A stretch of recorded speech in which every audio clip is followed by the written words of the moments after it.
suponer que la adrenalina la vamos a sacar de la ecuación. Y lo otro que vamos a sacar de la ecuación son los andrógenos. ¿Sí? Porque se le da importancia al cortisol y a la aldosterona. Fernanda, tuvimos un montón de tiempo para hablar. Puede seguir afuera. Dice así: lo que está pasando aquí arriba es completamente distinto a lo que está pasando aquí abajo. ¿Sí? Pero para que lo que abajo funcione de manera óptima, tú necesitas a lo menos de una de las hormonas que está produciendo lo de arriba. ¿Sí? Entonces, tú puedes tener intacto el riñón, no te pasa absolutamente nada.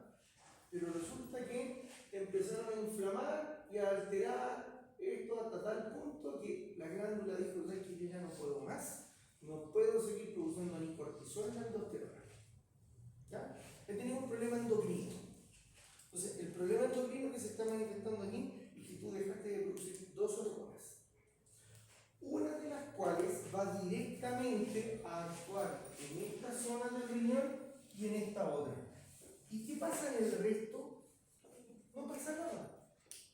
Por tanto, la ADH sigue actuando aquí, sigue actuando acá, pero te está faltando esto de acá. Entonces, cuando tú te preguntas, ¿y qué importancia tiene la aldosterona allá arriba? Mira, allá arriba la aldosterona no está pendiente en recuperar las cosas que se ficharon, como la glucosa u otra.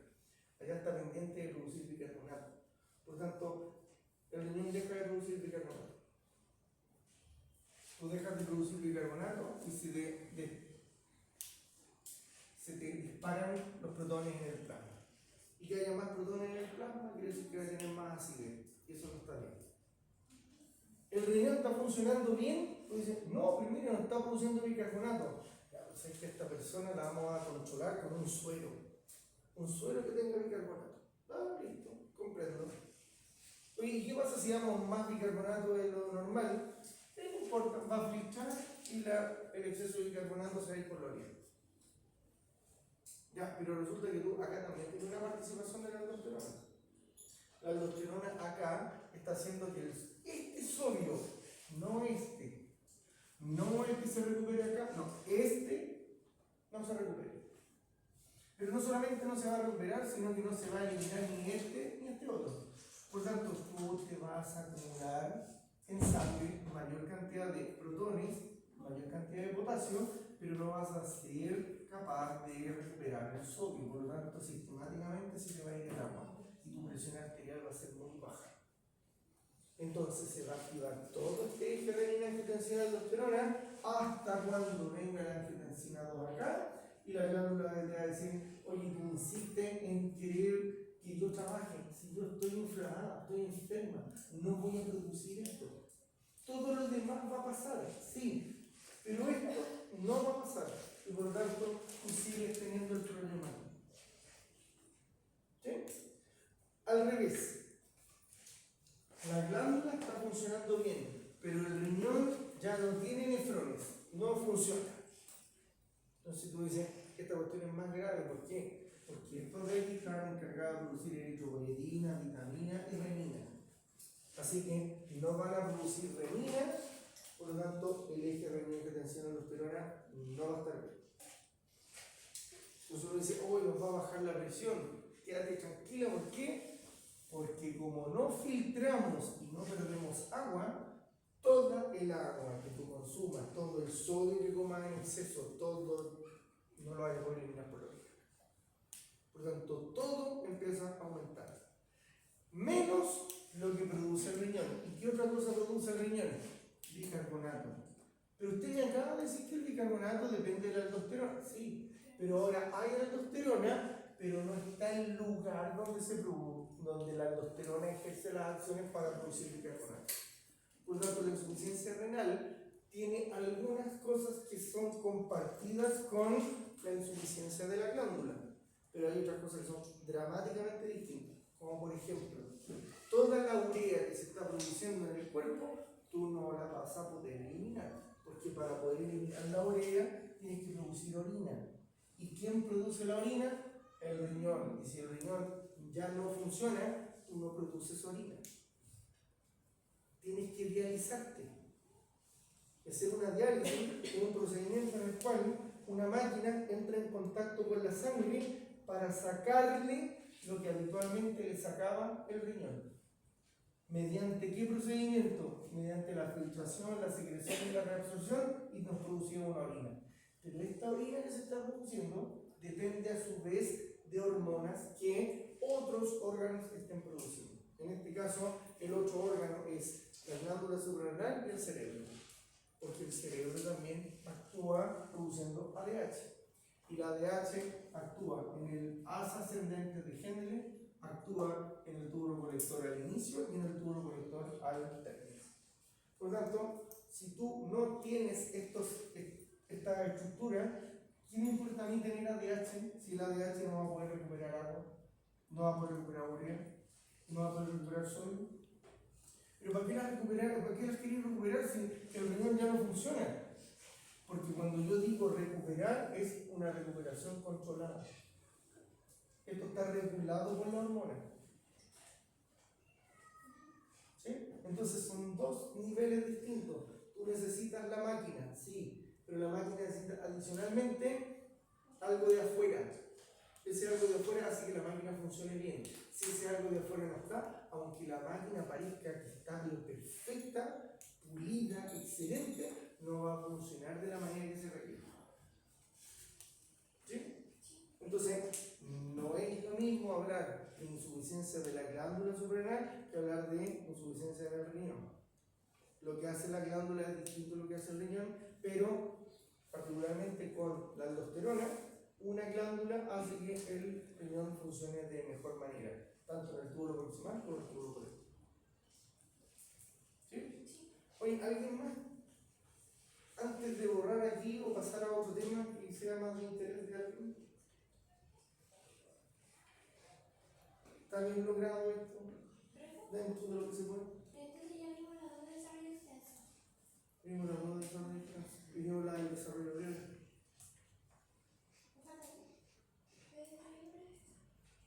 Nos queda, me pidieron que hiciéramos algo con respecto al sistema endocrino, pero no tengo. Si me da más luces, ¿cuál es la complicación que tiene el sistema endocrino? No, yo ahora con la de desarrollo. No sé. No entendí. No, yo tampoco entendí.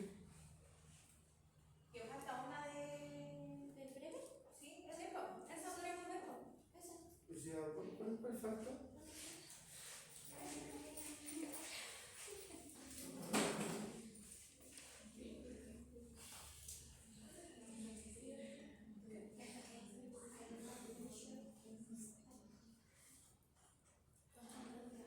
Acción hormonal digestiva, gastrina, secretina, colecistoquinina y motilina.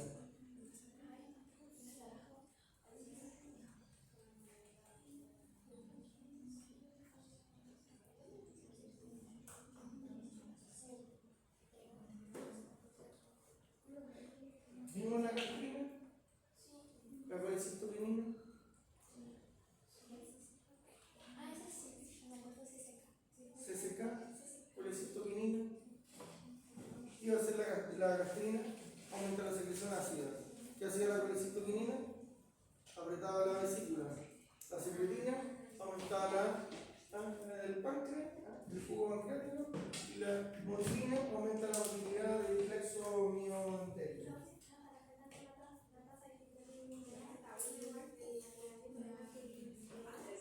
¿Qué es?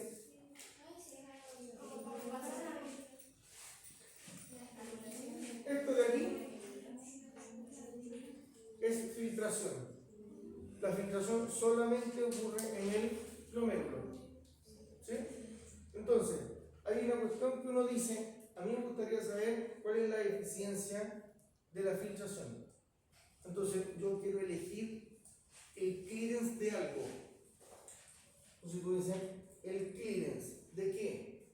De algo que esté en la orina por el volumen de orina, por ese algo que esté en la sangre. ¿Y qué algo tengo que elegir que solamente esté dando paso aquí que no secrete ni reabsorba?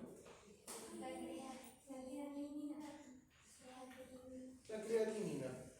Por lo tanto, si tú calculas el clearance de creatinina, tú estás calculando entonces la tasa de filtración glomerular.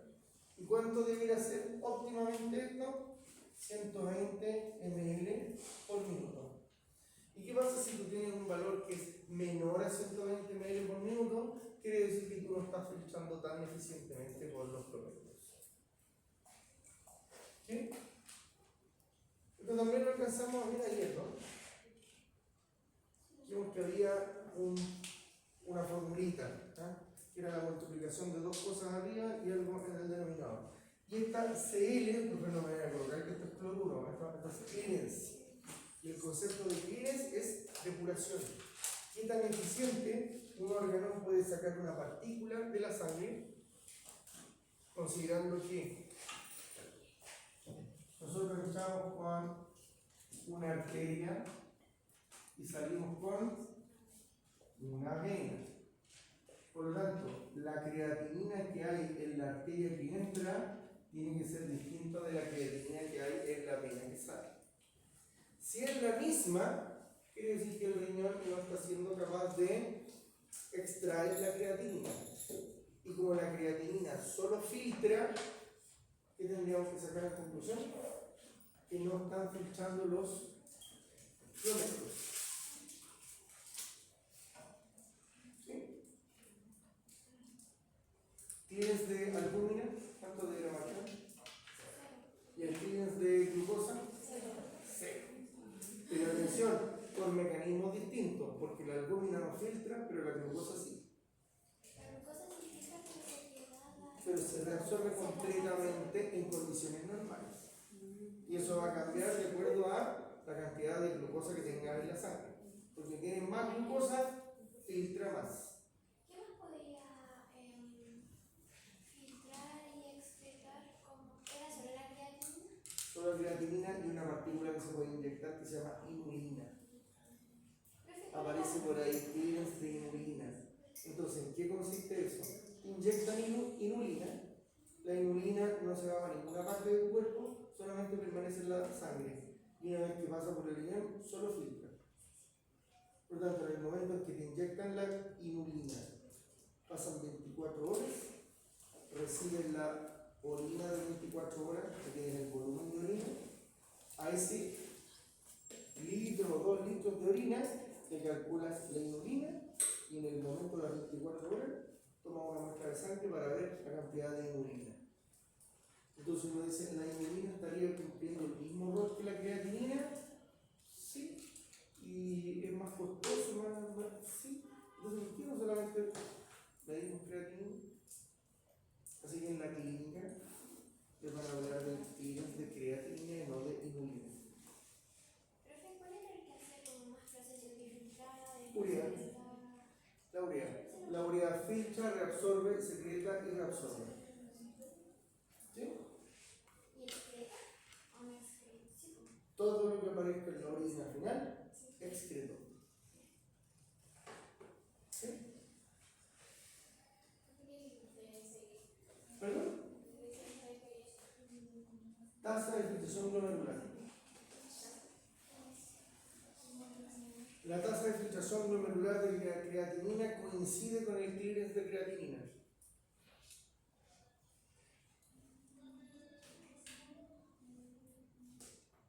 Y claro, pues si es filtración glomerular y la creatinina solo filtra, la tasa de filtración glomerular es igual al clearance de creatinina.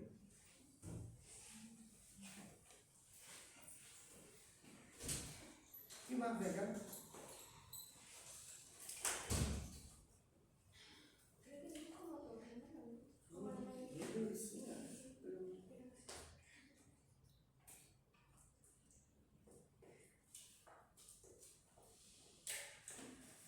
¿Y de las hormonas qué deberíamos analizar?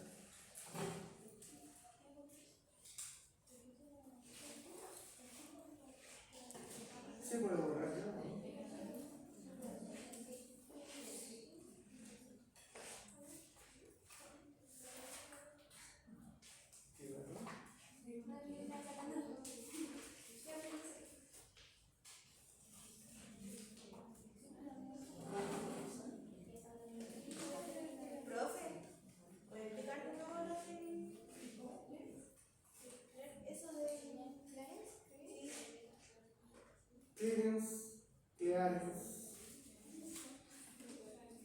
depuración. Si tú al riñón vas con una arteria, con 100 de estas creatininas, que es una molécula, si a la salida del riñón sigues teniendo 100, quiere decir que el riñón no fue capaz de sacar nada de la sangre para mandárselo a la orina. Por lo tanto, tú dices, la depuración fue 0. Y resulta que el riñón es un experto en generar depuraciones distintas de 0. Como por ejemplo, entraron 100 creatininas y salieron 10. Quiere decir que el riñón se quedó con 90. Pero esas 90 las tiene que mandar fuera. Por lo tanto, cuando tú recolectas la orina que estás generando, tiene que estar ahí. Porque alguien podría decir, la sangre lleva oxígeno, sí. Lleva 100, sí. Y cuando salimos del riñón, ¿cuánto llevamos? 40. Ya, entonces tú dices, bajó mucho la cantidad, se quedó con 60. Te apuesto que él va a colocar las 60 que sacó a la orina. No, pues, las 60 que sacó las ocupó. Se las gastó. Eso no es clearance. Lo que es clearance es lo que llevaba la sangre, lo que saca la otra sangre, la diferencia tú la tienes que encontrar en la orina. ¿Sí? Entonces, en el caso de la creatinina, solo filtra, no secreta, no reabsorbe. Por lo tanto, tú lo que encuentras en la orina es reflejo de lo que está pasando solamente en este sector de acá. ¿Sí? Entonces se dice que la depuración de creatinina numéricamente es igual a la tasa de filtración glomerular. Lo que el glomérulo filtra, por lo que los miles de moléculas, los miles de glomérulos están filtrando. Asume. ¿Y hay una forma de calcular eso? Sí. Recolecto orina en 24 horas. ¿Y después qué hago al final? La orina que usted tiene, vea lo que tiene adentro. ¿Cuánto tiene?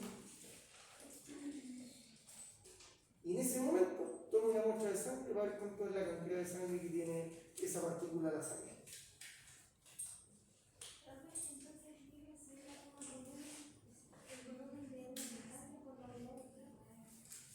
Se expresa. Lo que pasa es que, mira, esto es una concentración, se van a eliminar las concentraciones y te va a quedar un volumen. Y como lo hiciste, este volumen corresponde a 24 horas, va a ser un volumen de 24 horas. Por eso te queda ml por tiempo. En este caso, ml por minuto.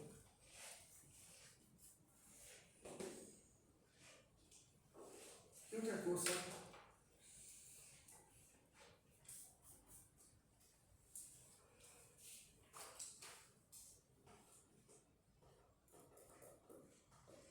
Preguntas.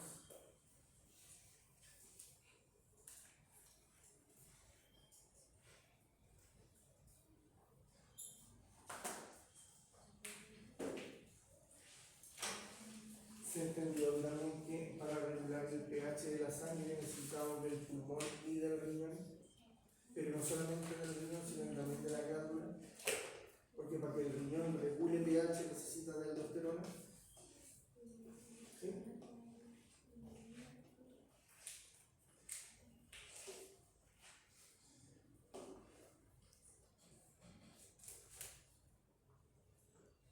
¿Qué más?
¿creció?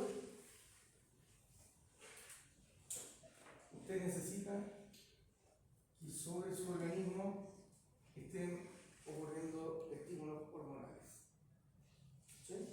Entonces, hay un montón de estímulos hormonales que hacen que los órganos crezcan. Por ejemplo, la eritropoyetina hace que la médula ósea crezca. ¿Cómo es eso? Y produce glóbulos rojos. Un crecimiento es un aumento del número de células. Entonces, si el aumento del número de células son aumento del número de células óseas, vamos a tener una talla más alta. Si son aumento de células musculares, también. Si no nos llega suficiente hormona para crecer, nos quedamos chiquitos. ¿Sí? Eso es lo que estábamos diciendo. Entonces, ¿cuál es el mecanismo para crecer? Entonces, habíamos dicho que el cerebro se manda una cuestión que se llama la hormona de crecimiento. Pero la hormona de crecimiento no es capaz de ir al hueso y al músculo, sino que tiene que hacer una parada. Y esa parada es en el hígado. Entonces, tenemos un receptor para hormona de crecimiento en el hígado, que cuando lo estimulamos con la hormona de crecimiento, el hígado produce, ¿qué cosa? IGF-1. Y este IGF-1 va al hueso, al músculo y hace que empiecen a crecer más. Entonces, también dijimos que vamos no solamente al hueso del músculo, sino que va a un montón de órganos. Pero si esto está muy concentrado, somos capaces de volver al cerebro estimular para inhibir la retroalimentación negativa. ¿Okay?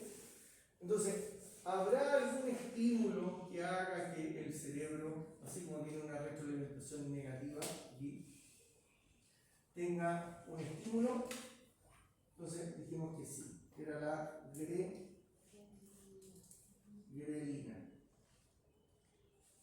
¿Y de dónde venía la grelina? Del estómago. Entonces, siempre que el estómago esté vacío, aumenta la grelina estimula el cerebro y se produce hormona de crecimiento. Eso fue más o menos lo que estuvimos conversando. Pero, independiente que esté la grelina en la ecuación o no, lo que tenemos que entender es que el cerebro produce hormona de crecimiento, la hormona de crecimiento hace una pausa en el hígado, hace el relevo y esta es la que realmente hace que los órganos crezcan, que es el IGF-1. ¿Y esto hasta cierta edad? Y esto a cierta edad no, en todo momento. Entonces no dice, ¿por qué no deja de crecer? Porque en el hueso hay zonas que se llaman la epífisis y la diáfisis que se juntan. Entonces cuando eso ocurre, ya el hueso no sigue creciendo. Usted se quedó con esa talla. ¿Así que? Ahora bien, ¿vamos a seguir produciendo el IGF-1 y la hormona de crecimiento a lo largo de la vida? Sí. ¿Para qué? Para mantener este hueso, este músculo, esta piel, a lo que sea, de manera óptima.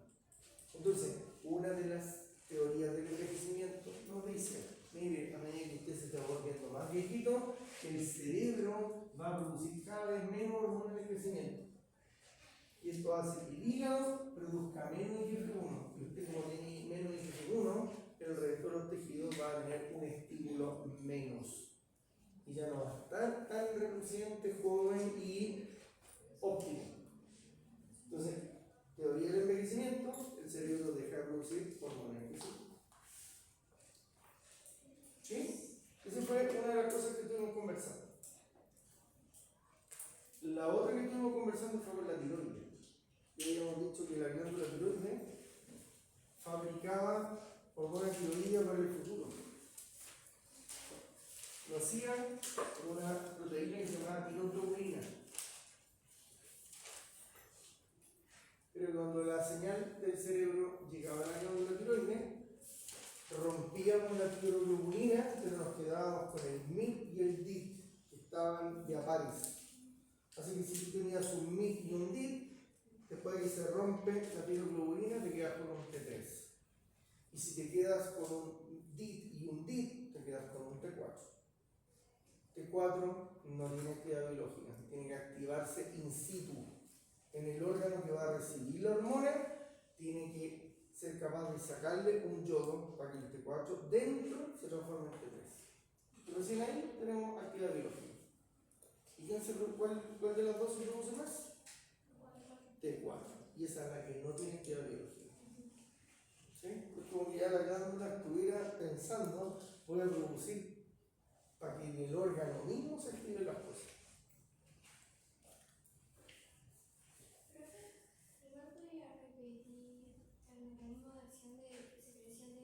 Por supuesto, ahora sí, vamos a hacer lo siguiente. Si esta es la glándula, la célula beta pancreática, lo que tenemos que tener claro es que azufre. Esta cosa de aquí es la insulina y está metida en una vesícula. Entonces la pregunta es, si esta vesícula es capaz de llegar aquí a la superficie, vamos a poder eliminar o más bien liberar a la insulina. Entonces, ¿cuál es el elemento pero más espectacular para que se produzca este movimiento de vesícula hacia el exterior? Que entre glucosa. Entonces, cuando entra glucosa, mientras más gradiente de glucosa tengamos, más va a entrar. Y mientras más entramos, más vesículas salen. No está de más decir que la insulina es una hormona peptídica. Por lo tanto, tú permanentemente tienes que ir al DNA, colocar un RNA mensajero, este RNA mensajero leerse en el ribosoma y generar la proteína. ¿Quién va a ayudar a esta célula a que esta cuestión esté ocurriendo todos los días? El receptor de GLP1 y GLP1. ¿De dónde viene la GLP1? Del intestino. Ya.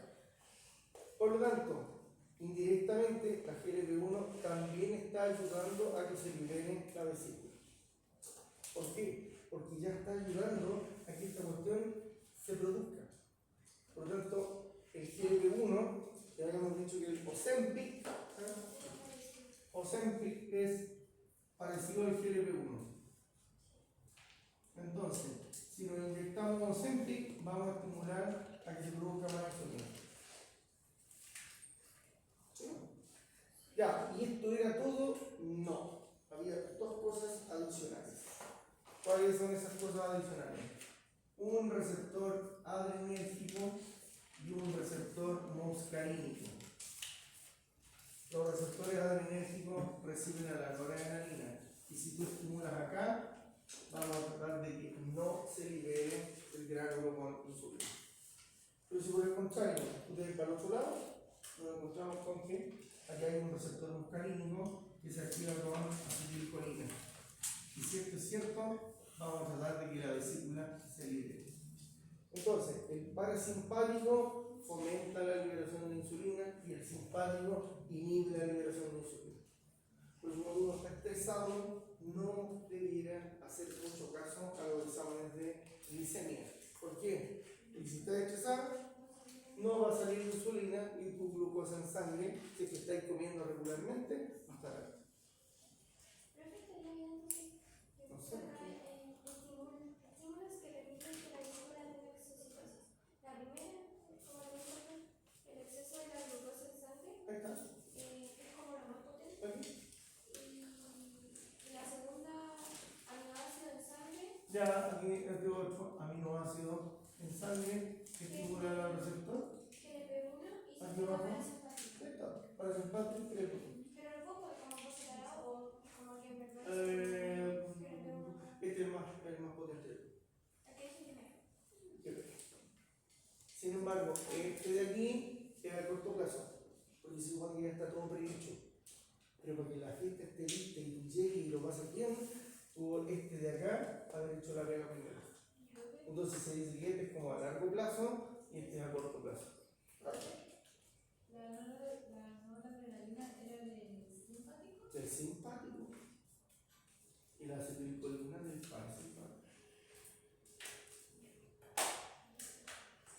Profe, ¿y por qué el T4 tiene sistema